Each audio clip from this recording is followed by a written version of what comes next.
राम राम। आज के टाइम पे हम लोग यार इतना डरे हुए हैं, हर चीज़ पे हम लोग इतना डर जाते हैं। किसी ने ये बोल दिया कि पेपर इस बार का टफ आया, हम उसमें डर गए। किसी ने ये बोल दिया है कि आज हमें मतलब कुछ मोहल्ले में चीज़ें हो गई, मतलब छोटी छोटी चीज़ें जो भी होती हैं हम उसमें डेली बेसिस पे डरते ही चले जा रहे हैं। डेली बहुत ज़्यादा हम लोग डर रहे हैं, और ये मेरे साथ या तुम्हारे साथ नहीं हो रहा है, ये ऑलमोस्ट हर एक आदमी के साथ हो रहा है। लेकिन यहीं पे एक चीज़ हमें समझनी पड़ेगी कि हर चीज़ हम डर के नहीं कर सकते।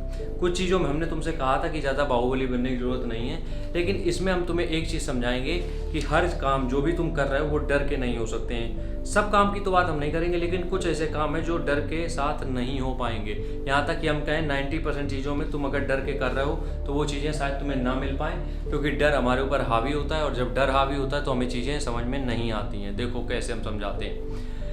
तुम कभी भी किसी भी एग्ज़ाम की तैयारी करते हो, ठीक है। अब अगर तुम खुद से तैयारी कभी भी तुम रियलाइज़ करोगे, देखो मेरी चीज़ें कभी झूठ नहीं होंगी, क्योंकि हम तुम्हें खुद बोलते हैं कि तुम खुद रियलाइज़ करो। हम ये नहीं कह रहे मेरी बात को सच मान लो, तुम रियलाइज़ करो जो भी हम बक रहे हैं उसके ऊपर। तुम एक चीज़ ये रियलाइज़ करो कि तुम घर में हो, तुम तैयारी कर रहे हो किसी एग्ज़ाम की। अब तुम्हें कंपटीशन के बारे में नहीं पता है कितना कंपटीशन है उस एग्ज़ाम को लेके।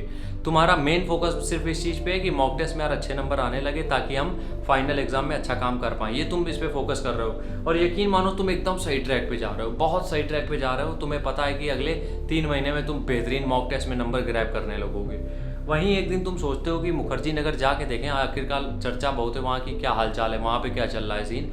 तो वहाँ पे जब तुम देखते हो तो बुक स्टॉल के बाद हज़ारों लड़कों की भीड़, गलियों में हज़ारों की भीड़, हज़ारों कोचिंगें जिसमें हज़ारों स्टूडेंट, गली गली में लाइब्रेरी खुली, उसमें जूझे पड़े हैं, सब तैयारी कर रहे हैं। जब तुम इस तरीके का माहौल देखते हो, इतना मतलब कंजेस्टेड माहौल देखते हो कि इतने लोग तैयारी कर रहे हैं, और जिनसे भी तुम किसी से भी पूछने जाओगे वो उसी एग्ज़ाम की तैयारी कर रहे हैं जिसकी तुम कर रहे हो, तब यकीन मानो तुम जब घर आओगे उसके बाद तुम्हारे मॉक टेस्ट में नंबर कम आने लगेंगे, डेफिनेटली कम आने लगेंगे। क्यों? क्योंकि तुम यहाँ पे डर चुके हो बहुत ज़्यादा। इसलिए हम ये हमेशा कहते हैं, जब भी तैयारी करो कंपटीशन को देख के मत किया करो।